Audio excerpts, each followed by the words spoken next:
সমস্ত ভালো কাজের শুরুতে বিসমিল্লাহ। সুবহানাল্লাহ।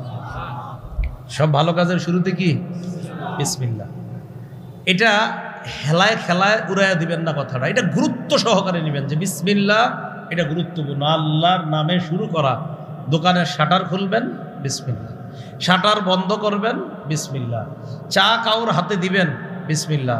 কারো হাত থেকে চায়ের কাপটা নিবেন, বিসমিল্লাহ। সমস্ত ভালো কাজে বিসমিল্লাহ। পান খাইতেছেন হঠাৎ কোথাও গিয়ে, বাস বিসমিল্লাহ। এক কাপ চা পান করবেন, বিসমিল্লাহ। আল্লাহ শিখাইয়া দিচ্ছে যে কোরআনের শুরুতেও বিসমিল্লাহির রহমানির রহিম, এর মাধ্যমে আমরা শুরু করলাম। এর মানে সমস্ত ভালো কাজে বিসমিল্লাহির রহমানির রহিম দিয়ে আমাদের কাজগুলো আমরা শুরু করব ইনশাআল্লাহ। ইবনে মাজাহ হাদিসের কিতাব 3869 নম্বর হাদিস। এই হাদিসের মধ্যে আসছে قال رسول الله صلى الله عليه وسلم ما من عبد يقول في صباح كل يوم ومساء كل ليلة بسم الله الذي لا يضر مع اسمه شيء في الأرض ولا في السماء وهو السميع العليم 3 مرات ফায়াদুরহু। নবীজি বলেন, কেউ যদি প্রতিদিন সকালে আর সন্ধ্যায় 3 বার এই দোয়াটা পড়ে, বিসমিল্লাহিল্লাযী লা ইয়াদুররু মা ইসমিহি শাইউন ফিল আরদি ওয়ালা ফিস সামা ওয়া হুয়াস সামিউল আলিম। এই দোয়াটা কেউ যদি সকালে 3 বার পড়ে, বিকালে 3 বার পড়ে, আল্লাহর নামে লা ইয়াদুররু মা ইসমিহি শাইউন, আল্লাহর নামে কোনো জিনিস ক্ষতি করবে না, ফিস সামা শাইউন ফিল আরদি, জমিনেও ক্ষতি করবে না, আসমানেও ক্ষতি করবে না, ওয়া হুয়াস সামিউল আলিম, তিনি সর্বশ্রোতা সর্বজ্ঞানী। এটা হলো এই দোয়ার অর্থ। বিসমিল্লাহ, আল্লাহর নামে, আল্লাযী লা ইয়াদুররু মা ইসমিহি শাইউন, যার নামে কোনো জিনিস ক্ষতি হতে পারে না, ক্ষতি করতে পারে না, ফিল আরদি ওয়ালা ফিস সামা, দুনিয়াতেও না আসমানেও না, তিনি সর্বশ্রোতা সর্বজ্ঞানী। এই দোয়াটা যদি কেউ সকালে 3 বার, বিকালে 3 বার পরে, দুনিয়ার কোনো কিছু তাকে ক্ষতি করতে পারবে না। এখন অনেকের অভিযোগ, পড়ি তো কাম হয় না। যেদিন কাম হয় না সেদিন আপনি খোঁজ করে দেখেন পড়েন নাই। হ্যাঁ, একদিন দেখবেন বলবে আমার তো আজকে সমস্যা হয়েছে, এই দোয়া তো আমি ডেলি পড়ি, তো আজকে পড়ছেন নি? কয় না, আজকে পড়ি নাই। তো আজকে পড়েন নি দেখি দুইস। প্রতিদিন 3 বার, সকালে সন্ধ্যায়। তাহলে আল্লাহর নামে কোনো কিছু ক্ষতি করতে পারে না। আল্লাহ আমল করার তৌফিক দান করেন। চিঠিপত্র কারো কাছে যখন লিখবেন, বিসমিল্লাহির রহমানির রহিম দিয়ে লিখবেন। সহিহ বুখারীর 7 নম্বর হাদিস, রাসূলুল্লাহ সাল্লাল্লাহু আলাইহি সাল্লাম একটা চিঠি লিখছে রোমের বাদশাহ হিরাক্লিয়াসের কাছে। সেই চিঠির মধ্যে আছে বিসমিল্লাহ মিন মুহাম্মাদিন আবদিল্লাহি ওয়া রাসূলিহি ইলা হিরাক আজিমির রুম।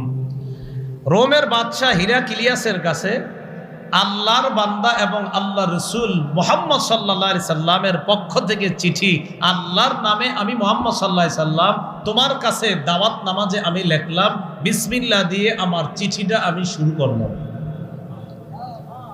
তাহলে চিঠিপত্র লিখলেন, শুরু করবেন কি দিয়ে? তো এই যুগে তো আর চিঠি নাই, এখন পাঠান আপনারা মেসেজ, নাকি? তো মেসেজও লেখেন আসসালামু আলাইকুম বিসমিল্লাহির রহমানির রহিম, এই তো হয়ে গেল না? প্রথমে লিখবেন বিসমিল্লাহির রহমানির রহিম, এরপরে আসসালাম। সহিহ বুখারীর বর্ণনা আসছে রসুল প্রথমে বিসমিল্লাহ লেখছে, পরে বলছে আসসালামু আলা মান ইত্তাবাআল হুদা। তো সেই হিসাবে প্রথমে বিসমিল্লাহ লিখবেন, এরপরে লিখবেন আসসালামু আলাইকুম ওয়া রাহমাতুল্লাহ। তো বাস, এখন তো আর আপনারা চিঠি লেখেন না, তো মেসেজ লেখেন যারও কারো প্রয়োজনীয়। আমার উল্লা পাল্লা মেসেজ না, আপনারা তো মেসেজ মানে উল্লা পাল্লা আছে, এরকম না। এই হলো সমস্ত পত্র বা কারো কাছে কিছু লেখার আদান প্রদান করার শুরুতে কি বলেন তো? বিসমিল্লাহ। খাবারের শুরুতে বিসমিল্লাহ, ওইটা আগেও বলছি, সহিহ বুখারীর বর্ণনা। 5376 নম্বর হাদিস। রাসূলুল্লাহ সাল্লাল্লাহু আলাইহি সাল্লামের একজন সাহাবী উমর ইবনে আবি সুলাইমান বা উমর ইবনে আবি সালমান, তার থেকে বর্ণনা, কেউ কেউ তার নাম লেখছে উমর ইবনে আবি সালামা। তিনি বলেন, কুনতু গুলামান ফি হাজরি রাসূলিল্লাহ সাল্লাল্লাহু আলাইহি সাল্লাম, আমি রাসূল সাল্লাল্লাহু আলাইহি সাল্লামের গোলাম ছিলাম।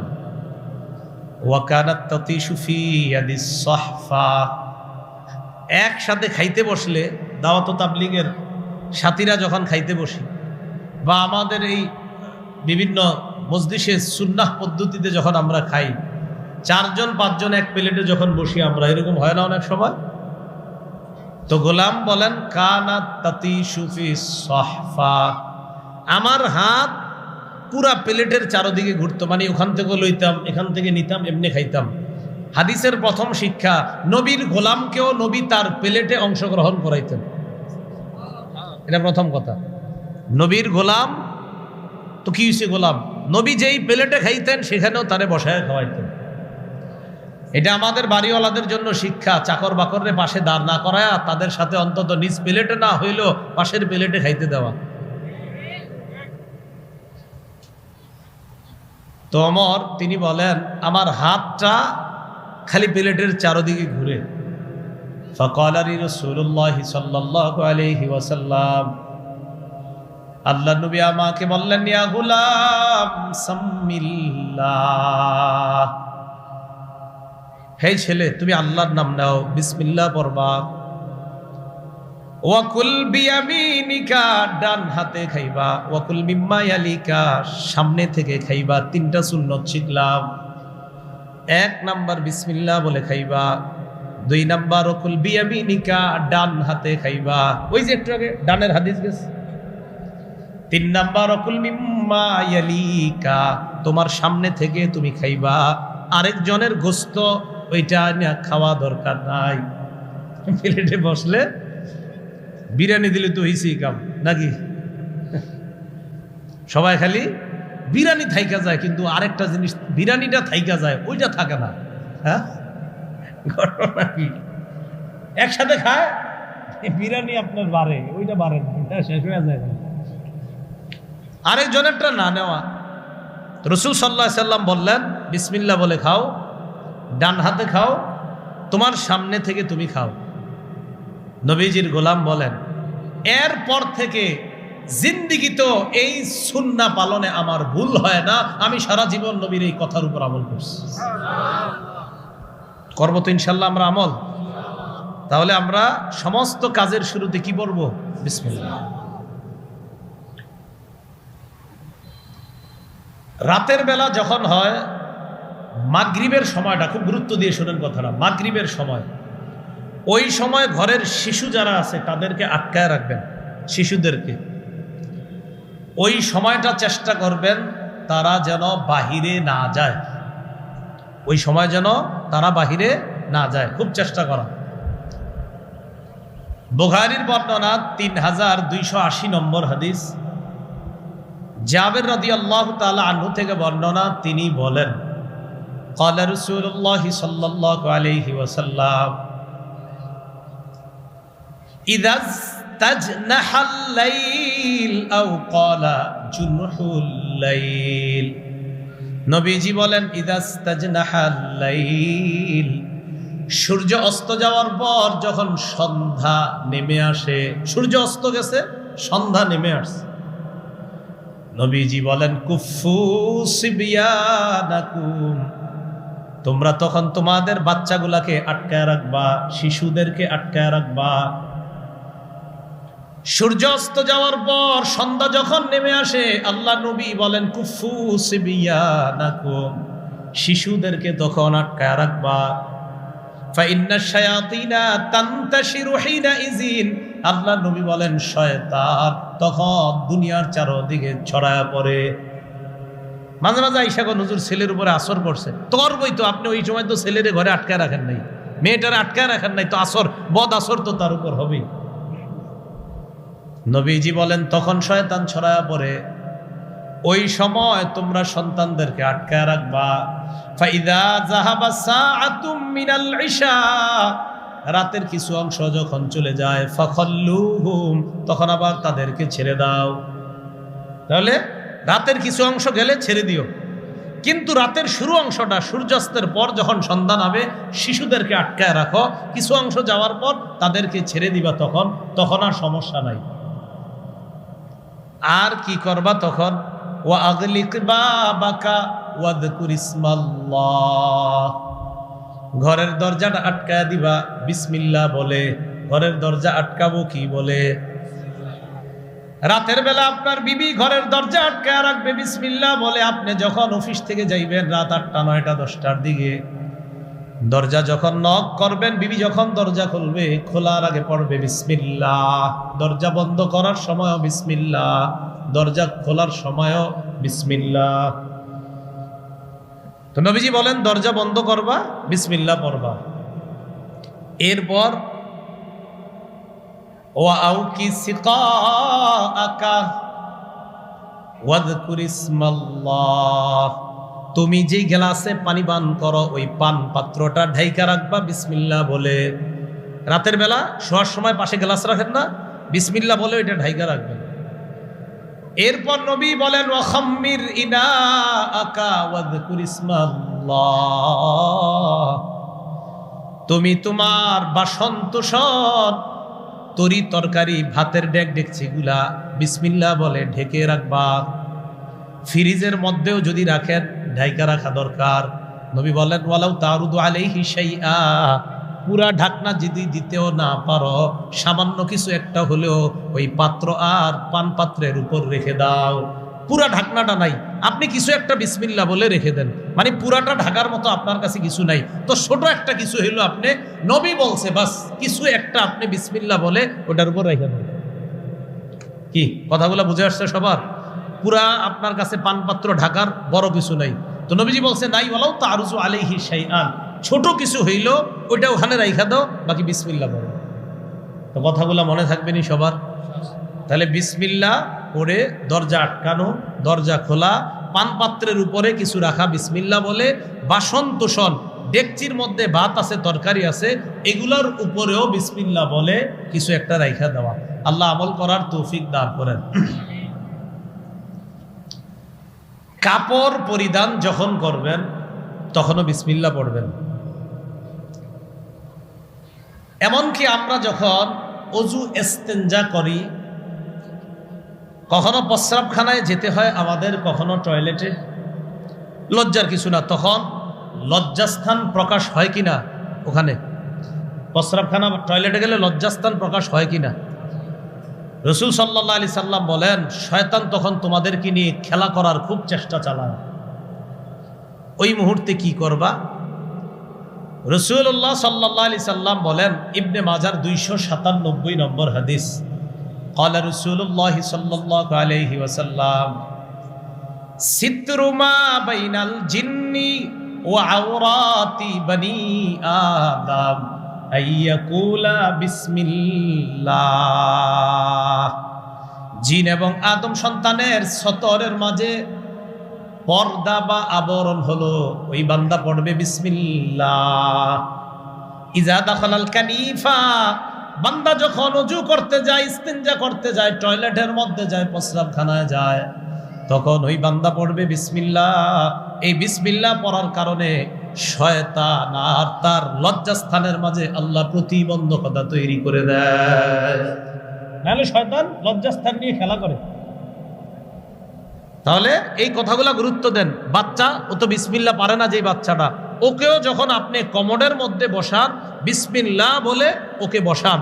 বাচ্চাকে যদি বাথরুমে নেওয়ার উপযুক্ত হয় 2.5-3 বছরে, আস্তে আস্তে মারা কি করে তখন বাচ্চাকে একটু বাথরুমে নিয়ে যাওয়ার চেষ্টা করে, তখনও আপনি ওই বাচ্চাকে নেওয়ার সময় বিসমিল্লাহ আল্লাহুম্মা ইন্নী আউযু বিকা মিনাল খুবুসি ওয়াল খাবাইস এই দোয়াটা পড়েন, কারণ এই বাচ্চার লজ্জাস্থান নিয়ে যেন ইবলিস খেলা করতে না পারে, এই জন্য এই দোয়াগুলো পড়া। মনে থাকবেনি সবার? তাহলে এই আমলগুলা মিস করেন না। এই নামাজের সময় আসলেই আমরা প্রস্রাবখানায় টয়লেটে যাই, অনেকে দ্রুত দৌড়ে আসে, মানে বোঝা যাইতেছে ওনার হালাত খারাপ, দোয়াটা পড়তে ভুলে যায় না। আল্লাহ আমল করার তৌফিক দান করেন। রাতে ঘুমানোর সময় বিসমিল্লাহ পড়বেন। আবু দাউদ শরীফের বর্ণনা 5054 নম্বর হাদিস। আন্না রাসূলুল্লাহি সাল্লাল্লাহু আলাইহি ওয়াসাল্লাম কানা ইযা আখাযা মাতজাহু মিনাল লাইল, রাসূলুল্লাহ সাল্লাল্লাহু আলাইহি সাল্লাম রাতের বেলা যখন বিছানায় যাইতেন তখন বলতেন বিসমিল্লাহ ওয়াদাতু জামবি, আল্লাহর নামে আমি আমার শরীরটা বিছানায় রাখলাম। সুবহানাল্লাহ। আরেকটা আছে বিসমিকা রব্বি ওয়াদাতু জামবি, রব আপনার নামে আমি আমার দেহটাকে বিছানার মধ্যে রাখলাম। তাহলে কার নামে দেহ বিছানায় রাখবো বলেন তো? আল্লাহর নামে। এরপর আল্লাহ নবী বলতেন আল্লাহুম্মা গফিরলি জামবি, পড়েন তো আল্লাহুম্মা গফিরলি জামবি।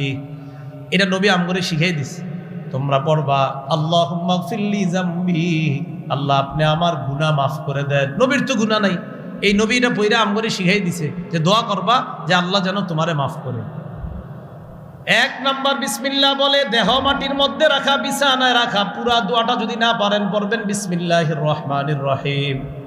এটা বইলা বাংলাগুলা বলবেন আল্লাহ আপনার নামে আমি আমার দেহটা বিছানার মধ্যে রাখলাম। এরপরে আরবি যদি পারেন ভালো কথা, আরবি না পারলে বাংলাটা পড়বেন। আরবি হলো আল্লাহুম্মা গফিরলি জামবি, আল্লাহ আপনি আমার গুনাহ মাফ করে দেন। বাংলাটা পারবেন তো? আল্লাহ আপনি আমার গুনাহ মাফ করে দেন। 3 নাম্বার ওয়া আকসি শাইতানি, মাবুদ তুমি আমার শয়তানকে তাড়ায়া দাও, আমার সাথে যেই শয়তানটা ডিস্টার্ব করে ওরে তুমি তাড়ায়া দাও। তো নবীজির সাথে তো শয়তান নাই, নবীজির শরীরেও শয়তান ঢুকার ক্ষমতা রাখে, কিন্তু নবীজি বলেন ওয়ালাকিন্নাল্লাহ আ'আনানি ফাআসলাম, নবীজি বলেন শয়তান আমার রক্তর শিরা উপশিরায় দিয়ে চলার ক্ষমতা রাখে, কিন্তু ও পারে না, কারণ ওর থেকে আল্লাহ আমারে সাহায্য করে ওর মোকাবেলায়, তাই ও আমাকে পারে না, ধোঁকা দিতে পারে না, আমার সাথে পেরে উঠতে পারে না ও, এজন্য আল্লাহ আমারে হেফাজত করে। রাসূল সাল্লাল্লাহু আলাইহি ওয়াসাল্লাম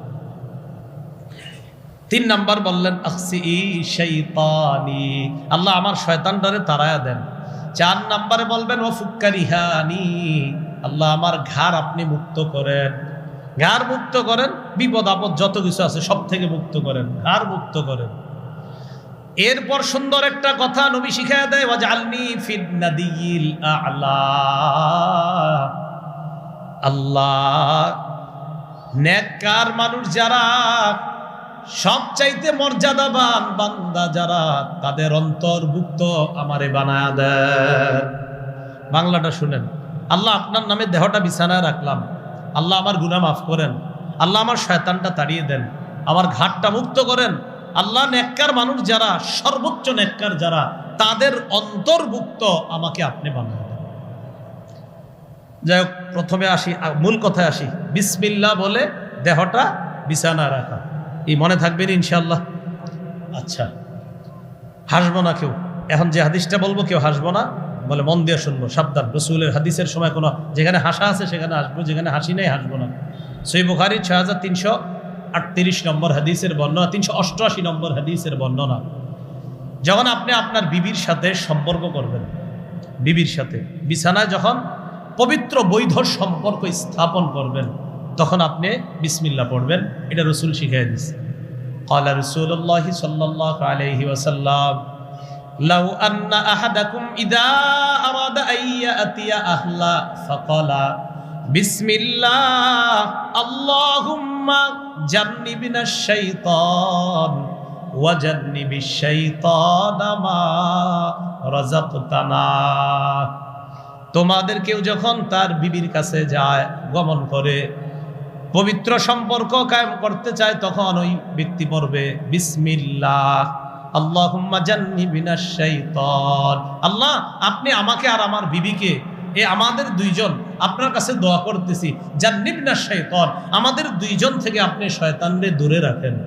ওয়া জান্নিবিশ শাইতানা মা রাযাকতানা, আল্লাহ আমাদের কোনো সন্তান যদি হয়, যে সন্তান আপনি আমাদেরকে দান করবেন, এই সন্তানটাকেও শয়তান থেকে আপনি দূরে রাখবেন। এটা তোমরা দোয়া করবা। নবীজি বলেন ইন্নাহু ইয়ুকাদ্দার বাইনাহুমা ওয়ালাদ, তাদের এই পবিত্র সম্পর্ক স্থাপনের ফলে তাদের কোনো সন্তান যদি আল্লাহর পক্ষ থেকে নির্ধারণ করা হয়ে থাকে, লাম ইয়াদুররুহু শাইতানুন আবাদা, এই সন্তানটাকে শয়তান কখনো ক্ষতি করতে পারবে না। আবার বলছি, তোমাদের কেউ যখন বিবির কাছে যাবে বিসমিল্লাহ পড়বে, আল্লাহুম্মা জান্নিবিনাশ শাইতান ওয়া জান্নিবিশ শাইতানা মা রাযাকতানা। পুরো দোয়াটা না পারলে বিসমিল্লাহ তো মনে থাকবে, বিসমিল্লাহ পড়ার পর বাংলাটা বলবেন, আল্লাহ আমাদের থেকে শয়তানকে দূরে রাখেন, আর আমাদের যে সন্তানটা আপনি দিবেন এই সন্তানটার থেকেও শয়তানকে দূরে রাখেন, সন্তানটাকে শয়তান থেকে দূরে রাখেন। নবী বলেন ওই সম্পর্কের ফলে যদি তাদের কোনো সন্তান আল্লাহ নির্ধারণ করে রাখেন, যদি নির্ধারিত হয়ে থাকে, শয়তান কখনো এই সন্তানের ক্ষতি করতে পারবে না।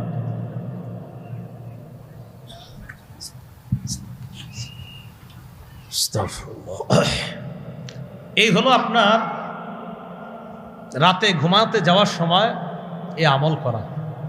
আল্লাহ আমাদের সকলকে আমল করার তৌফিক দান করেন। তাহলে সূরা ফাতিহা বিসমিল্লাহ দিয়ে শুরু করলাম। বিসমিল্লাহ সব ভালো কাজের শুরুতে, এই আমল আমরা শিখলাম।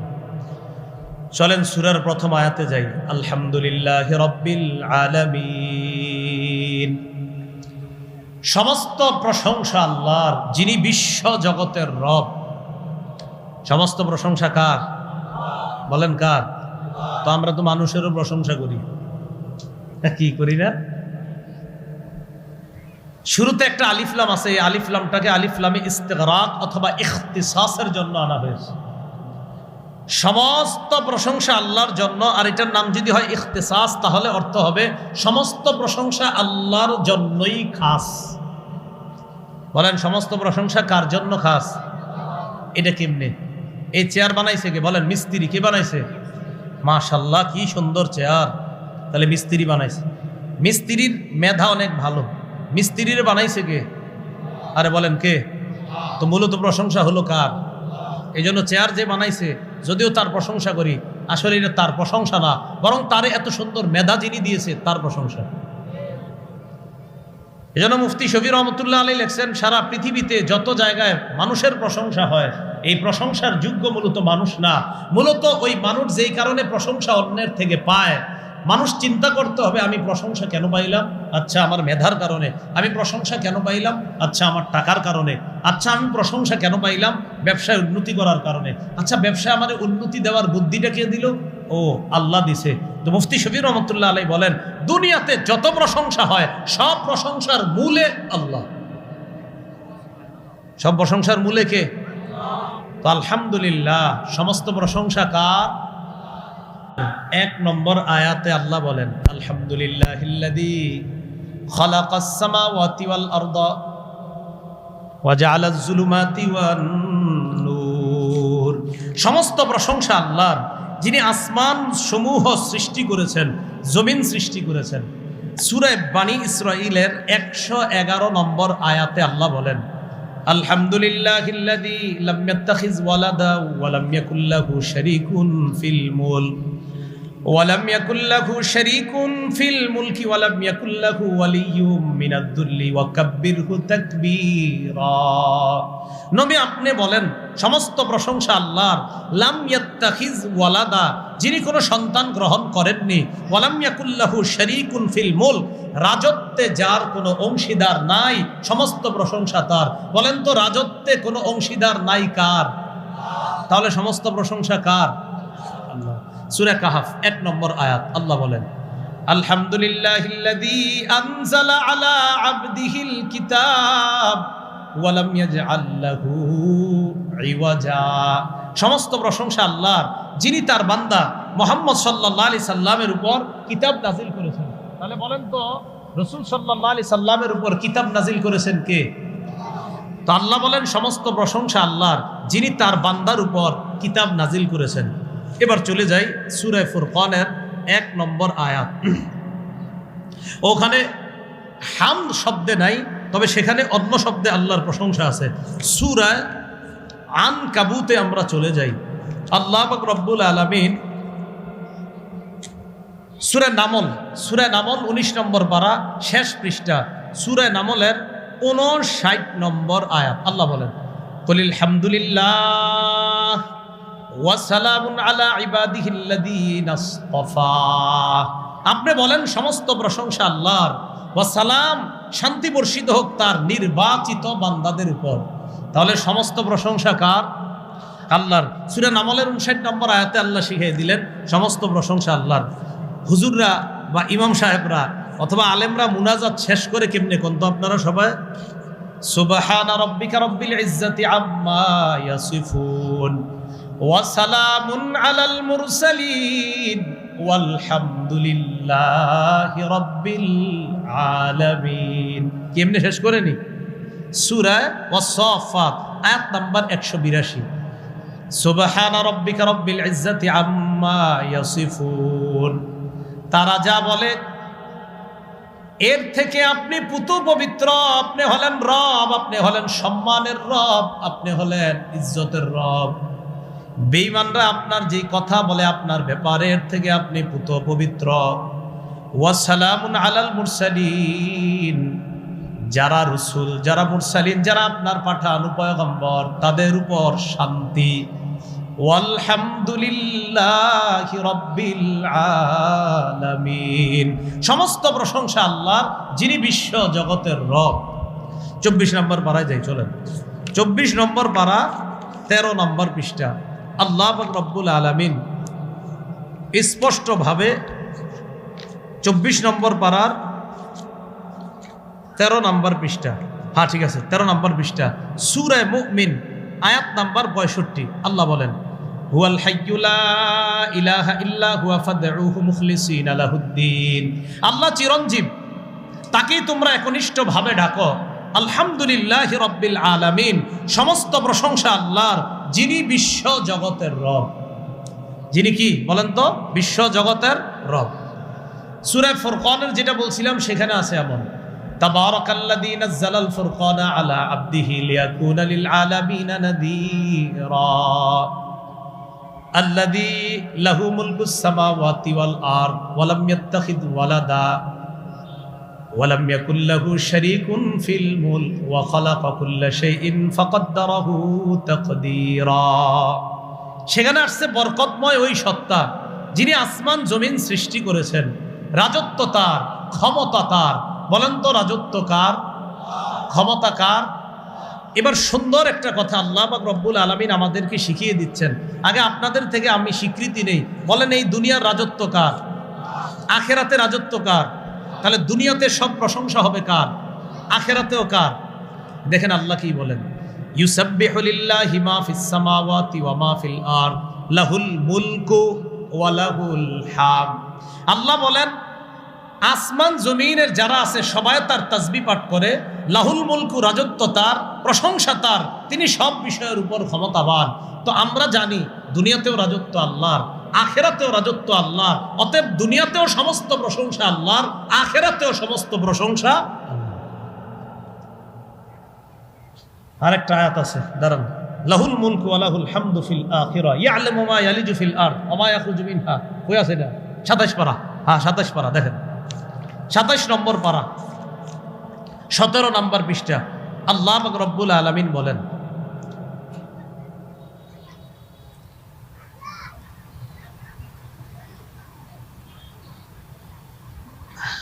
লাহুল মুলকু ওয়া লাহুল হামদ, এটা পাইতেছি না, ওয়া লাহুল হামদু ফিল আখিরা, এটা দরকার, ওয়া লাহুল হামদু ফিল আখিরা ওয়া হুয়াল হাকিম।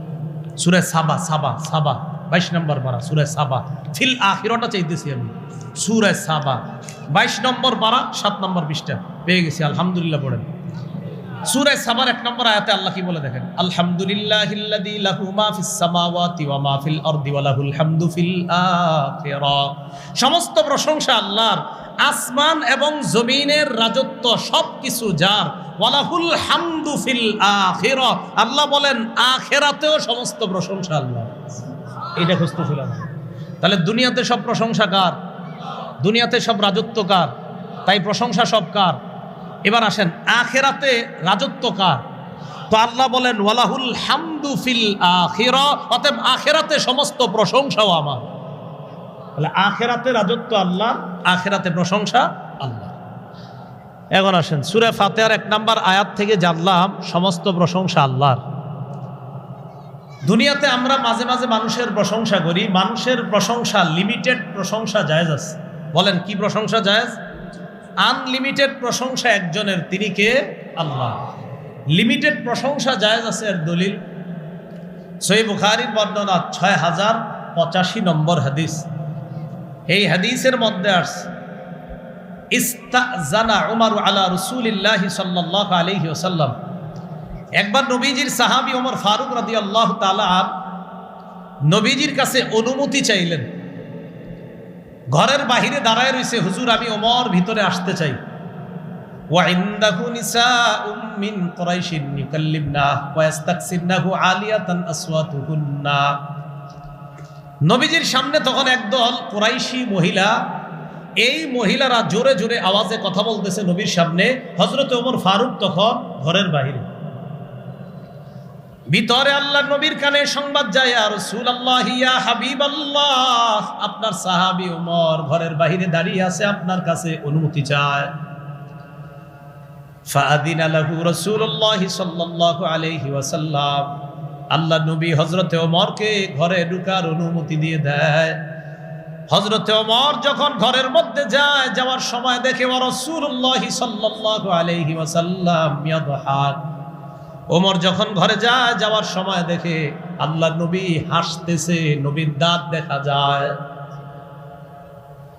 হযরতে ওমর আল্লাহর নবীকে দেখার পর বললেন, আদহাকাল্লাহু সিন্নাকা ইয়া রাসূলুল্লাহ। ওগো আল্লাহর নবী, আল্লাহ যেন আপনার এই দাঁত সদা সর্বদা হাস্যোজ্জ্বল রাখে, আপনার মুখটা সারা জীবন যেন আল্লাহ হাস্যোজ্জ্বল রাখে। হুজুর আমার জানতে মন চায় আপনি হাসতেছেন কেন? আপনারা যে আমি দেখলাম আপনি হাসেন, এটা ভালো লাগতেছে, সারা জীবন আপনি হাসেন, কিন্তু আপনি হাসলেন কেন এটা আমার একটু জানতে মন চায়। নবীজি বললেন, ওমর তুমি যখন বাহিরে অনুমতি চাইছো তখন আমার সামনে নারীরা জোরে জোরে কথা বলতেছিল, বা জি আমি বাইরে থেকেই শুনতেছিলাম। তো নবীজি কয়, ওমর ফালাম্মা সামি'না সাওতাক, নারীরা যখন তোমার আওয়াজ শুনছে, ইবতাদারনাল হিজাব, সবগুলা উইঠা দ্রুত পালায়া ওই পর্দার পিছনে গিয়ে পলায় রইছে, তোমার আওয়াজ শুনেছে। হযরতে ওমর বললেন, আনতা কুনতা আহাক্কা আইয়াহাবনা ইয়া রাসূলুল্লাহ। হুজুর আপনিই তো ছিলেন বেশি যোগ্য যে আপনারে তারা ভয় পাবে, তারা আমারে কেন ভয় পায়? এবার হযরতে ওমর পর্দার দিকে লক্ষ্য করে বললেন, ইয়া আদুওয়াতি আনফুসিহিন্না, হে আত্মশত্রু নারীগণ, হে ওই সমস্ত নারীগণ যারা নিজেরা তোমরা নিজেদের শত্রু। আতাহাবনানি ওয়ালা তাহাবনা রাসূলুল্লাহি সাল্লাল্লাহু আলাইহি ওয়াসাল্লাম, তোমরা আমারে ভয় পাও, আল্লাহ রাসূলকে কি ভয় পাও না? তোমরা আমারে ভয় পাও, রাসূলকে ভয় পাও না? নারীরা ভিতর থেকে জবাব দেয়, বালাহ কুলনা বালাহ। নারীরা কি কয় দেখেন, কুলনা বালাহ, হ্যাঁ আসলে তোমারই ভয় পাই, নবীজিরে এত ভয় পাই না। দেখছেন কি কয়? নারীরা কয় আসলেই তোমারই ভয় পাই। এবার হযরতে ওমরকে ও কেন ভয় পাই? আনতা ফাদ্দু আগলাজু মির রাসূলিল্লাহি সাল্লাল্লাহু আলাইহি ওয়াসাল্লাম, তুমি কঠোর, তোমার ভাষা খুব শক্ত নবীর চাইতে, এই জন্য নবীর সামনে কথা সুন্দরভাবে নরমভাবে বলতে পারলো, তোমার আওয়াজ শুনলে আর কথাই আসে না, কথা বলা দূরের কথা, তোমারে বেশি ভয় পাই। নারীরা পর্দার আড়াল থেকে ওমর ফারুককে বলতেছে। নবীজি হযরত ওমরকে বললেন, ওমর আল্লাযী নাফসি বিয়াদিহি, আল্লাহর কসম, যে আল্লাহর হাতে আমার জান তার কসম, মা লাকিয়াকা শাইতান সালিকান ফাজ্জা ইল্লা সালাকা ফাজ্জান গায়রা ফাজ্জিক। ওমর তুমি যেই রাস্তায় হাঁটো, এক রাস্তায় তুমি চলো, শয়তান যদি ওই রাস্তায় তোমাকে দেখে তাড়াতাড়ি রাস্তাটা পরিবর্তন করে অন্য রাস্তা দিয়ে হাঁটার শুরু করে, শয়তানই জেনে তোমারে ভয় পায়, মানুষ তো ভাবেই। কি কথা বুঝে আসছে? তো হযরতে ওমরের প্রশংসা নবীজি করলেন সামনাসামনি। ক্ষেত্র বিশেষ সত্যি প্রশংসা সামনে করা যায়, আবার বলছি ক্ষেত্র বিশেষ সত্যিকারের প্রশংসা সামনাসামনি যায়, কিন্তু আমরা কিছু মিথ্যা প্রশংসাও করে ফেলি সামনাসামনিও আড়ালেও। যেমন আমরা যত্র তত্র দে দাঁড়ছে আল্লামা লেখা, দে দাঁড়ছে ডাঁড়ছে আল্লামা লিখতেই থাকি। আল্লামা শব্দের তাহকিক না জানার লোকটার পিছনেও আল্লামা লেখা হচ্ছে, দে দাঁড়ছে হয়ে যাচ্ছে আমাদের এগুলো। কেন? আল্লামা শব্দের তাহকিক বুঝেননি? আমি তো ওভার কনফিডেন্স দিয়ে বলবো অনেক আল্লামা, যারা আল্লামা শব্দের তাহকিক জানে না, বাস আল্লামা লেখা হচ্ছে। কেন আল্লামা লেখলে মানে এটার ফায়দা কি, উপকারিতা কি? কেন এগুলা যত্র যত্র লেখা হবে? এইটা কি মোয়া, মুড়ির মোয়া?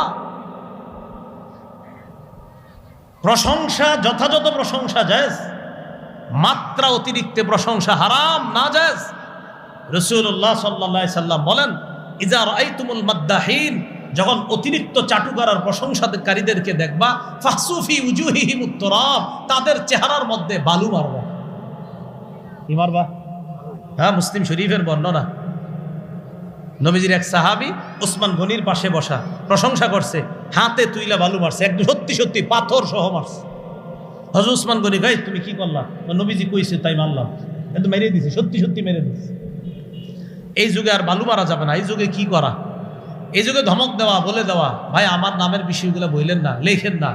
তারুণ্যের অহংকার, কুটি যুবকদের আইডল, হাদিস গবেষক, হাদিস বর্ণনায় অনন্য ব্যক্তিত্ব, হাদিসের অন্যতম নক্ষত্র, হাফিজুল হাদিস, প্রখ্যাত অমক, প্রখ্যাত তমক, এইগুলো বলার কোনো দরকার নাই তো। আমার নামটা সবাই জানে, কথা বুঝছেননি? সবাই আমার নাম আরিফ বিন হাবিবিরা জানে সবাই। এটা লেখলে এটার ফায়দা কি? হাফিজুল হাদিস লেখলে যদি আমি হাফিজুল হাদিস হয়ে যাই, তাহলে প্রতিদিন লেখেন, এই লেখার কারণে যদি হয়ে যায়, কিন্তু এরকম তো হয় না। তো মাত্রা অতিরিক্ত প্রশংসা হারাম, এটা জায়েজ নাই, এটা নিষেধ করছে রাসূল সাল্লাল্লাহু আলাইহি সাল্লাম। নবীজির সামনে একজন আরেকজনের প্রশংসা করছে, বাড়ায়া প্রশংসা করছে। নবীজি বললেন, ওই হাত থামো, কতটা উনুকা সাহিবিক, তুমি তোমার সাথীর গলাটা কাইটা দিস। কতটা উনুকা সাহিবিক, তুমি তো তার গলা কাইটা দিস। নবীজি আরেক বর্ণনায় বলছে, ইয়াকুমাত তামাদুহা, বেশি চাটুকারিতা করা থেকে বাঁচো। ফাইন্নাহু আযিব, বেশি চাটুকারিতা করা মানে তার গলার মধ্যে ছুরি চালায়া দাও। তাহলে বলেন, আনলিমিটেড প্রশংসা হবে একমাত্র কার? বান্দার প্রশংসা লিমিটেড। বাস্তবিক সত্যিকার অর্থে যদি প্রশংসা করা যায়, লেখা যাবে, সমস্যা নাই। কিন্তু আপনি অতিরিক্ত প্রশংসা, এটা ঠিক না, এটা বান্দাদের জন্য জায়েজ নাই, এটা নাজায়েজ। আল্লাহ আমাদের সকলকে নাজায়েজ কাজ থেকে হেফাজত করেন। নবীজি সাল্লাল্লাহু আলাইহি সাল্লাম কখনো কখনো আড়ালে প্রশংসা করতেন, কইরা বলতেন, তোমার কাছে প্রশংসাটা করলাম, তুমি কাউরে কইও না। আলী রাদিয়াল্লাহু তাআলা আনহুকে একদিন আল্লাহ রাসূল সাল্লাল্লাহু আলাইহি সাল্লাম বললেন, আলী, জান্নাতে যারা প্রবেশ করবে এদের মধ্যে একদল থাকবে যারা বয়স্ক জান্নাতি। এই বয়স্ক জান্নাতি যারা হবে, আমার আবু বকর আর ওমর বয়স হয়ে যাওয়ার পর, অর্থাৎ বয়স হয়ে যাওয়ার পর যারা মারা গেছে, জান্নাতে তো আর কেউ বড় বুড়া বয়স হয়ে মারা যাবে না, কিন্তু বুড়া বয়স হয়ে কেউ জান্নাতে যাবে না। দুনিয়া থেকে যারা বুড়া বয়সে মারা গেছে, অর্থাৎ বয়স হয়ে যাওয়ার পর, এই বয়স্ক যারা জান্নাতে যাবে তাদের সর্দার হবে আমার আবু বকর আর ওমর। এটা বইলে হযরত আলীকে বললেন, আলী, কথাটা তুমি আবু বকর ওমরে বইল না, বলে দিস। এই কথাটা যে তোমারে বললাম, এটা আবু বকর ওমরকে বলবা না। মা দামা হাইয়্যিন, আবু বকর ওমর যতদিন জীবিত থাকবে এই কথাটা তাদেরকে বইল না। কি বুঝলাম? কখনো কখনো কারো প্রশংসা আড়ালে কইরা এটা বলে দেওয়া, থাক, তিনি যতদিন দুনিয়াতে আছে এটা তার কাছে বলা দরকার নাই, আমি তার ব্যাপারে এই ভালো ধারণা রাখি, এটা জায়েজ আছে। কথাগুলো বলার কারণ হলো, আমার যে বিষয়বস্তু দিছে এই বিষয়বস্তুর সাথে এটা বলতে হবে। আপনারা আবার অন্যদিকে নিলে হবে না যে আপনি আজকে এটা কেন বললেন, আমার তো বিষয় দিছে সূরা ফাতিহা, আলহামদুলিল্লাহি রাব্বিল আলামিন। আর এই আলহামদুলিল্লাহ ব্যাখ্যা এখনো শেষ হয় নাই, লম্বা আলোচনা। আলহামদুলিল্লাহ কয় ক্ষেত্রে প্রশংসা করা যাবে, কয় ক্ষেত্রে করা যাবে না। আজকে এতটুকুই থাক, যতটুকু জানলাম শুধু আলহামদুলিল্লাহ। এই আলহামদুলিল্লাহ থেকে ইনশাআল্লাহ আল্লাহ পাক রব্বুল আলামিন বাঁচায় রাখলে আলহামদুর আলোচনা এখনো শেষ হয় নাই, এটা নিয়ে লম্বা আলোচনা হবে। এরপর আমরা রব্বিল আলামিনে যাব। রব্বিল আলামিনেরও লম্বা ব্যাখ্যা, আর রহমানুর রহিম এটারও লম্বা ব্যাখ্যা, মালিক ইয়াউমিদ্দিন এটার ব্যাখ্যা হবে আরো লম্বা। সবগুলোর ব্যাখ্যা খুব লম্বা হবে ইনশাআল্লাহ। তো আজকে যতটুকু জানলাম, সমস্ত প্রশংসা কার? দুনিয়াতে সব রাজত্ব কার? তাই দুনিয়াতে সব প্রশংসা কার? আচ্ছা, দেখি ওই পরেরটা বলেন, আখেরাতে সব রাজত্ব কার? তো আখেরাতে সব প্রশংসা কার? আল্লাহ। মনে থাকবে তো ইনশাআল্লাহ। আর প্রয়োজনে সত্যিকার প্রশংসা মানুষের করা জায়েজ প্রয়োজনে, এবং এটা যদি সত্যিকার হয়। আর যদি প্রয়োজন না থাকে, সামনাসামনি তার প্রশংসা করা দরকার নাই, আড়ালে তার প্রশংসা কইরা তার ব্যাপারে বইলা দেওয়া, ভাই সে যতদিন বেঁচে আছে এটা তারে বলা দরকার নাই, তার ব্যাপারে এই প্রশংসা করলাম। আল্লাহ আমাদের সকলকে যে কথাগুলা বললাম শুনলাম ও প্রথম দিকের কথাগুলো মনে আসেনি। বিসমিল্লাহির রহমানির রহিম, আলহামদুলিল্লাহি রাব্বিল আলামিন। সব সূরার শুরুতেই দেখবেন বিসমিল্লাহ আছে, একটা সূরা ছাড়া। তো পবিত্র কোরআনে 114টা সূরার মধ্যে 113টা সূরার শুরুতেই বিসমিল্লাহ আছে। একটা সূরা, সূরা বারাআত বা সূরাতুত তাওবাহ, এই সূরাটার শুরুতে বিসমিল্লাহ নাই। তাহলে সূরা কয়টা? 114টা। কয় সূরার শুরুতে বিসমিল্লাহ? 113টা। তাহলে বিসমিল্লাহ কয়টা হইল? হ্যাঁ, বিসমিল্লাহ 114টাই আছে। কয়টা বলেন? কয়টা? 114টাই। তাহলে 113 সূরার শুরুতে বিসমিল্লাহ হিসাবে কত? 113। এক সূরার শুরুতে বিসমিল্লাহ নাই, কিন্তু বিসমিল্লাহ আরেকবার আছে কোরআনে, সেই হিসাবে 114টা। সূরাতুন নামলের মধ্যে আছে। সুলাইমান আলাইহিস সালাতু ওয়াস সালাম রানী বিলকিসের কাছে একটা চিঠি লেখছে। ওই চিঠির মধ্যে আছে ইন্নাহু মিন সুলাইমান ওয়া ইন্নাহু বিসমিল্লাহির রহমানির রহিম। সুলাইমানের পক্ষ থেকে এই চিঠি, বিসমিল্লাহির রহমানির রহিম। তাহলে বিসমিল্লাহির রহমানির রহিম এটাও কোরআনে কয়বার? 114 বার। কিন্তু কয় সূরার শুরুতে? 113। 113 সূরার শুরুতে বিসমিল্লাহ, তবে বিসমিল্লাহ আছে 114 বার। আরেকবার যে আছে এটা কোথায় আছে? 19 নম্বর পারার 18 নম্বর পৃষ্ঠা। আল্লাহ পাক রব্বুল আলামিন সুলাইমান আলাইহিস সালাতু ওয়াস সালামের চিঠির ব্যাপারে বলেন, সূরা নামল আয়াত নাম্বার 30 নম্বর আয়াত, ইন্নাহু মিন সুলাইমান ওয়া ইন্নাহু বিসমিল্লাহির রহমানির রহিম। তাহলে বিসমিল্লাহ আরেকবার আছে। তাহলে কত হলো? মোট 114 বার। তাহলে সূরা কয়টা? 114টা। সূরা 114টা। বিসমিল্লাহও কয়টা? 114টা। কিন্তু কয় সূরার শুরুতে বিসমিল্লাহ? 113 সূরার শুরুতে। আরেকটা কোথায়? সূরা নামলের 30 নম্বর আয়াত। বিসমিল্লাহ হলো 2 সূরার মাঝে পার্থক্য। কয় সূরার মাঝে পার্থক্য? 2 সূরা। হাদিসের কিতাব আবু দাউদ, এই কিতাবের 788 নম্বর হাদিসের বর্ণনা। আব্দুল্লাহ ইবনে আব্বাস রাদিয়াল্লাহু তাআলা আনহুমার বর্ণনা, তিনি বলেন, কানান নাবিয়্যু সাল্লাল্লাহু আলাইহি ওয়াসাল্লাম লা ইয়ারিফু ফাসলাস সূরাতি হাত্তা তুনাজ্জালা আলাইহি বিসমিল্লাহির রহমানির রহিম। রাসূলুল্লাহ সাল্লাল্লাহু আলাইহি সাল্লাম 2 সূরার মাঝে ততক্ষণ পার্থক্য করতে পারতেন না যতক্ষণ বিসমিল্লাহ নাজিল না হতো। বিসমিল্লাহ নাজিল হইলে নবী বুঝতেন এই সূরা আর পরের সূরার পার্থক্য হলো এই বিসমিল্লাহ। তো বিসমিল্লাহির রহমানির রহিম